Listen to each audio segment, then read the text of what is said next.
Good morning and नमस्कार दोस्तों, स्वागत है आप सभी का आपके अपने YouTube channel GK search engine पर। तो दोस्तों आज है 6 दिसंबर और 6 दिसंबर से रिलेटेड राजस्थान करंट अफेयर्स के जितने भी इम्पोर्टेंट क्वेश्चन हैं उन सभी को हम इस वीडियो में डिस्कस करने वाले हैं। तो पूरा वीडियो बहुत ध्यान से देखना और वीडियो के एंड में मैं आपसे क्वेश्चन भी पूछूंगा जिसका आंसर आप सभी को कमेंट बॉक्स में देना है। कल के वीडियो में मैंने आपसे क्वेश्चन पूछा था जो था भारत सरकार की वाटरशेड यात्रा कार्यक्रम के तहत राजस्थान में किस जिले ने शीर्ष स्थान प्राप्त किया। तो इसमें फलोदी जिले ने शीर्ष स्थान प्राप्त किया, यानी कि सी ऑप्शन यहाँ पर बिल्कुल सही था। जी हाँ दोस्तों, जिन दोस्तों ने सी ऑप्शन कमेंट बॉक्स में सही जवाब दिया था उनको हार्दिक शुभकामनाएं। तो भारत सरकार की वाटरशेड यात्रा कार्यक्रम के तहत राजस्थान में उत्कृष्ट जल ग्रहण प्रबंधन का आकलन किया गया था, जिसमें फलोदी जिले ने शीर्ष स्थान हासिल किया था।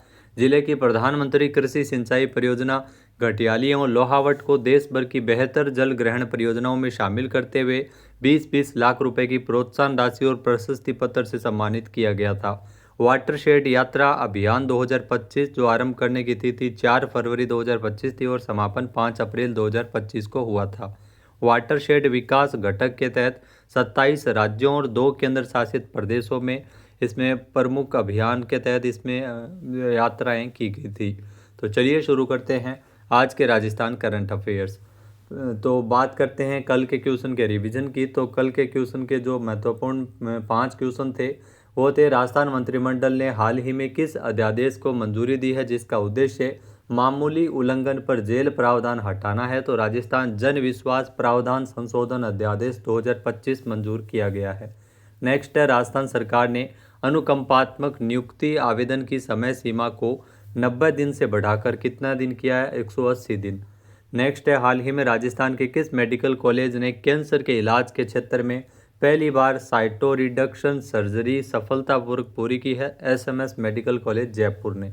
नेक्स्ट है, श्रीलंका में आयोजित वर्ल्ड पावर लिफ्टिंग चैंपियनशिप में डॉक्टर दीपक सिंह ने कुल कितने स्वर्ण पदक जीते हैं? 3। नेक्स्ट है, राजस्थान मंत्रिमंडल ने नॉन रेजिडेंट राजस्थानी पॉलिसी 2025 को कब मंजूरी प्रदान की है? 3 दिसंबर को। तो चलिए शुरू करते हैं। पहला क्वेश्चन है, भारत में पहली बार राजस्थान के सरकारी स्कूलों में पढ़ने वाले बच्चों के लिए शिक्षा संजीवनी बीमा योजना किस जिले में शुरू की गई है? तो राजस्थान में इस योजना की शुरुआत सबसे पहले उदयपुर में की गई है। ए ऑप्शन यहाँ पर बिल्कुल सही है। आइए जानते हैं इम्पोर्टेंट फैक्ट्स। तो दोस्तों, शिक्षा मंत्री मदन दिलावर ने उदयपुर के रेजिडेंसी बालिका उच्च माध्यमिक विद्यालय में आयोजित एक समारोह में शिक्षा संजीवनी बीमा योजना का शुभारंभ किया था। यहाँ इस अनूठी योजना के तहत राजस्थान के सरकारी स्कूलों में पढ़ने वाले 1.30 लाख बच्चों को 1 लाख रुपए का व्यक्तिगत दुर्घटना बीमा कवर मिलेगा। इसका उद्देश्य बच्चों की शिक्षा में निरंतरता बनाए रखना और बाल श्रम पर रोक लगाना और उन्हें बचत की आदत को प्रोत्साहित करना है। यह योजना भारत में पहली बार राजस्थान में शुरू की जा रही है और भविष्य में इसका लाभ पूरे राजस्थान के 1 करोड़ बच्चों को मिलेगा। नेक्स्ट क्वेश्चन है, हाल ही में अंतर्राष्ट्रीय दिव्यांगजन दिवस के अवसर पर नई दिल्ली विज्ञान भवन में किस जिले की आर्टिस्ट दीपाली शर्मा इनको राष्ट्रपति पुरस्कार मिला है? तो दीपाली शर्मा को राष्ट्रपति पुरस्कार मिला है। इनका संबंध जयपुर से है। सी ऑप्शन यहाँ पर बिल्कुल सही है। आइए जानते हैं इम्पोर्टेंट फैक्ट्स। तो दोस्तों, 3 दिसंबर को यानी अंतर्राष्ट्रीय दिव्यांगजन दिवस के अवसर पर नई दिल्ली के विज्ञान भवन में विशेष योग्यजन सशक्तिकरण के क्षेत्र में कार्यरत व्यक्तियों और संस्थाओं को नेशनल अवार्ड दिए गए, जिसमें जयपुर की आर्टिस्ट दीपाली शर्मा को राष्ट्रपति पुरस्कार मिला है। उन्हें राष्ट्रपति द्रौपदी मुर्मू ने सम्मानित किया था। आपको बता दें कि दीपाली ने हियरिंग एम्पावरमेंट यानी सुनने और बोलने की अक्षमता को पीछे छोड़ा और उन्होंने साइलेंस को अपनी ताकत बनाया और इसे अपने सपनों की कला में साकार किया है। नेक्स्ट है, हाल ही में राजस्थान ट्रेड प्रमोशन पॉलिसी 2025 को मंजूरी किसके द्वारा प्रदान की गई है? जी हाँ दोस्तों, 3 दिसंबर को राजस्थान ट्रेड प्रमोशन पॉलिसी 2025 को मंजूरी प्रदान की गई है मुख्यमंत्री भजन लाल शर्मा के द्वारा, यानी कि ए ऑप्शन यहाँ पर बिल्कुल सही है। आइए जानते हैं इम्पोर्टेंट फैक्ट्स। तो मुख्यमंत्री भजन लाल शर्मा ने मुख्यमंत्री कार्यालय में आयोजित मंत्रिमंडल की बैठक में 3 दिसंबर को बड़े ट्रेड, ई कॉमर्स प्लेटफॉर्म और लॉजिस्टिक नेटवर्क जैसे समान अवसर छोटे व्यापारियों को उपलब्ध करवाने के उद्देश्य से राजस्थान ट्रेड प्रमोशन पॉलिसी 2025 को मंजूरी प्रदान की है। जहाँ छोटे व्यापारियों को बाजार और ऋण की सुविधा मिलेगी। यहाँ राजस्थान दुकान एवं वाणिज्यिक प्रतिष्ठान अधिनियम 1958 में इसमें ढील दी जाएगी। 1 करोड़ रुपए तक के ऋण पर 6% और 1 से 2 करोड़ तक के ऋण पर 4% ब्याज अनुदान मिल सकेगा। तो ये लाइनें आपके लिए महत्वपूर्ण है क्योंकि एग्जाम में अक्सर पूछी जाती है। तो महिला, SC ST और दिव्यांगजन उद्यमियों को 1% अतिरिक्त ब्याज अनुदान मिलेगा। इसके अलावा ऑनलाइन प्लेटफॉर्म इस्तेमाल करने वाले व्यापारियों को फीस का 75% तक और अधिकतम 50,000 रुपये तक सहायता राशि मिलेगी। इसमें 10.5 लाख से अधिक खुदरा व्यापारियों को लाभ मिलेगा और व्यापार बढ़ाने का अवसर मिलेगा। साथ ही साथ इस नीति में ईज ऑफ डूइंग बिजनेस सुधारों को भी महत्वपूर्ण स्थान दिया गया है। अगला क्वेश्चन है, जोधपुर डिस्कॉम ने PM कुसुम योजना के तहत कितने मेगावाट सौर ऊर्जा क्षमता हासिल कर रिकॉर्ड बनाया है? तो जोधपुर डिस्कॉम के द्वारा 2000 मेगावाट जो सौर ऊर्जा क्षमता का जो रिकॉर्ड है वो हासिल किया है। डी ऑप्शन यहाँ पर बिल्कुल सही है। आइए जानते हैं इम्पोर्टेंट फैक्ट्स।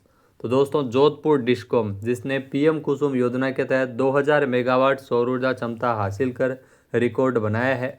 यहाँ प्रधानमंत्री किसान ऊर्जा सुरक्षा एवं उत्थान महाअभियान यानी PM कुसुम योजना, इसके अंतर्गत जोधपुर डिस्कॉम ने कीर्तिमान रचते हुए महत्वपूर्ण उपलब्धि दर्ज की है।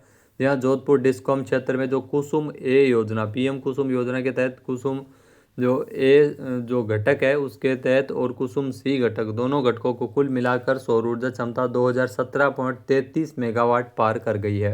कुसुम C में इस घटक के अंतर्गत 639 सौर ऊर्जा संयंत्र और कुल 1681.8 मेगावाट इसकी क्षमता थी। कुसुम ए के तहत अब तक 240 संयंत्र स्थापित हो चुके हैं जोधपुर डिस्कॉम में, जिसकी संयुक्त क्षमता 336.25 मेगावाट रही है। नेक्स्ट क्वेश्चन है, भारत के किस राज्य में नई पर्यटन नीति के तहत विशेष पर्यटन क्षेत्रों का विकास किया जाएगा?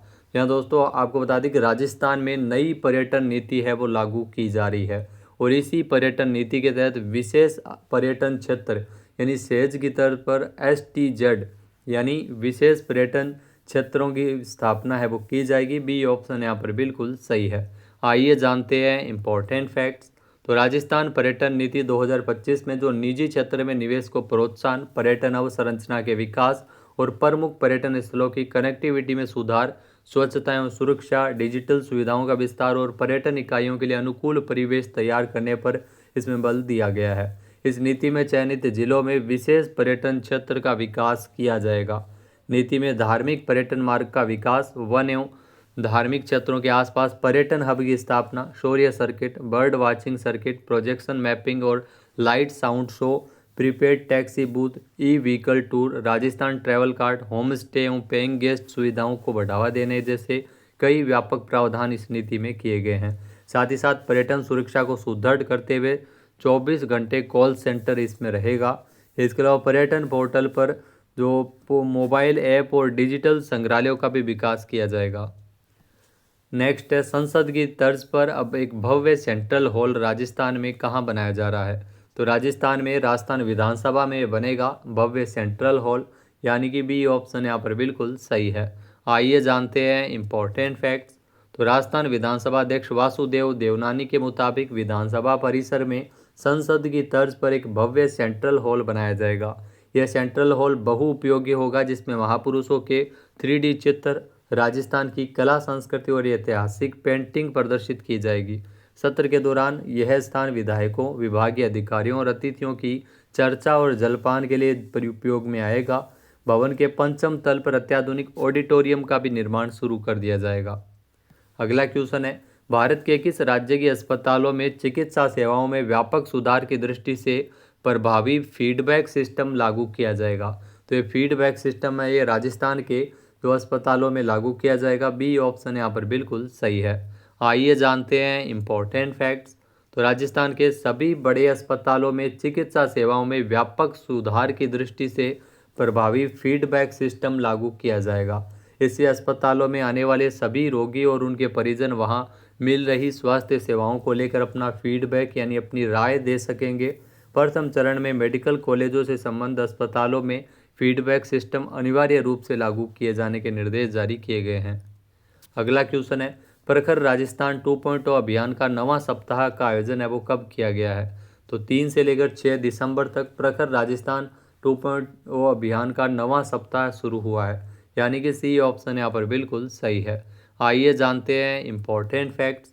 तो प्रखर राजस्थान 2.0 अभियान जो कि चलाया जा रहा है, अभियान का 9वां सप्ताह जिसका आयोजन 3 से लेकर 6 दिसंबर तक किया गया है। प्रदेश के राजकीय विद्यालयों में प्रखर राजस्थान 2.0 अभियान के तहत कक्षा 3 से लेकर 8वीं तक के विद्यार्थियों में रीडिंग रेमिडिएशन के माध्यम से पठन कौशल विकसित करने के लिए विभिन्न गतिविधियां संचालित की जा रही है। नेक्स्ट क्वेश्चन है, पंजाब नेशनल बैंक पीएनबी ने किस भारतीय महिला क्रिकेटर को अपनी पहली महिला ब्रांड एम्बेसडर नियुक्त किया है? तो पंजाब नेशनल बैंक के द्वारा हरमनप्रीत कौर को जो पहली महिला ब्रांड एम्बेसडर नियुक्त किया गया है, यानी कि सी ऑप्शन यहाँ पर बिल्कुल सही है। आइए जानते हैं इंपॉर्टेंट फैक्ट्स। तो पंजाब नेशनल बैंक यानी पीएनबी ने हरमनप्रीत कौर को अपनी पहली महिला ब्रांड एम्बेसडर नियुक्त किया है। पंजाब नेशनल बैंक ने भारतीय महिला क्रिकेट टीम की कप्तान हरमनप्रीत कौर को अपनी पहली महिला ब्रांड एम्बेसडर के रूप में नियुक्त किया है। इस कार्यक्रम के दौरान हरमनप्रीत कौर ने पीएनबी की 4 नई पेशकश का अनावरण किया, जिसमें PNB RuPay metal credit card, Luxura, PNB 1 2.0, digi Suryaghar और आईआईबीएक्स पर पीएनबी ऑनबोर्डिंग। तो इन 4 नई पेशकश का भी शुभारंभ अनावरण किया गया था। नेक्स्ट, हाल ही में अंतर्राष्ट्रीय स्वयंसेवक दिवस कब मनाया गया है? तो हाल ही में अंतर्राष्ट्रीय स्वयंसेवक दिवस 5 दिसंबर को मनाया गया है। ए ऑप्शन यहाँ पर बिल्कुल सही है। आइए जानते हैं इंपॉर्टेंट फैक्ट्स। तो अंतर्राष्ट्रीय स्वयंसेवक दिवस जो कि 5 दिसंबर को मनाया जाता है, इस साल की जो थीम रखी गई है अंतर्राष्ट्रीय स्वयंसेवक दिवस की, वो है एवरी कंट्रीब्यूशन मैटर्स। जहाँ IVY 2026 का आधिकारिक शुभारंभ जो न्यूयॉर्क स्थित संयुक्त राष्ट्र महासभा हॉल में हुआ था। ये शुभारंभ संयुक्त राष्ट्र महासभा के प्रस्ताव जो ARES 78/127 द्वारा समर्थित है, जो कि स्वयं सेवा और सतत विकास पर केंद्रित एक वर्ष तक चलने वाली वैश्विक पहल का आधार तैयार करता है। अब बात करते हैं आज के हमारे क्विज के, जिसका आंसर आप सभी को कमेंट बॉक्स में देना है। तो आज का क्विज है, राजस्थान सरकार ने अनुकंपात्मक नियुक्ति, जहाँ राजस्थान सरकार के द्वारा अनुकंपात्मक नियुक्ति आवेदन की समय सीमा 90 दिन से बढ़ाकर कितने दिन की है? एक बार फिर से सुनेगा, राजस्थान सरकार के द्वारा अनुकंपात्मक नियुक्ति आवेदन की जो समय सीमा है वो पहले 90 दिन थी, अब उसे बढ़ाकर कितने दिन किया गया है? सही आंसर आपको कमेंट बॉक्स में देना है। और अगर ये वीडियो आपको पसंद आए तो इसे आप लाइक और शेयर करना बिल्कुल ना भूलिएगा। चैनल पे नए जुड़े हो, सब्सक्राइब नहीं किया है तो अभी सब्सक्राइब बटन पे क्लिक करें। इस वीडियो की जो PDF फाइल है वो आप वीडियो के डिस्क्रिप्शन बॉक्स से डाउनलोड कर सकते हैं। क्वेश्चन आंसर आप वोट करके भी कर सकते हैं। वीडियो देखने के लिए धन्यवाद। जय हिंद, जय भारत, जय राजस्थान।